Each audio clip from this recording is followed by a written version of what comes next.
কিছু কিছু ব্যাপার আছে যেগুলোতে রোজা ভাঙে না, সংশয় তৈরি হয়, কনফিউশন তৈরি হয় যে আসলে কি রোজাটা ভাঙলো কিনা। সেগুলো কি? এক নাম্বার হচ্ছে ভুল করে যদি কেউ খায়। দুই নাম্বার হচ্ছে এটা বিবাহিতদের জন্য, বিবাহিতরা ফিজিক্যাল ইন্টারকোর্স যদি করে দেহ থেকে সিমেন আউট হলে রোজা ভেঙে যায়, কিন্তু স্বাভাবিক মেলামেশাতে রোজা ভাঙে না। তিন নাম্বার ওয়েট ড্রিম, বাংলায় বলে স্বপ্ন দোষ।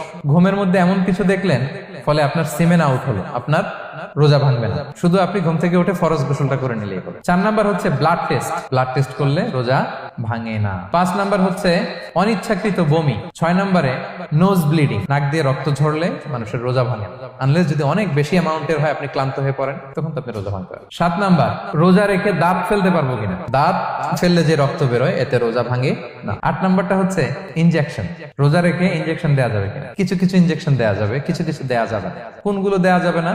এনার্জেটিক ইনজেকশন দেওয়া যাবে না, যে ইনজেকশনে ফুড সাপ্লিমেন্টারি আছে, যেটার মধ্যে নিউট্রিশন ভ্যালু আছে,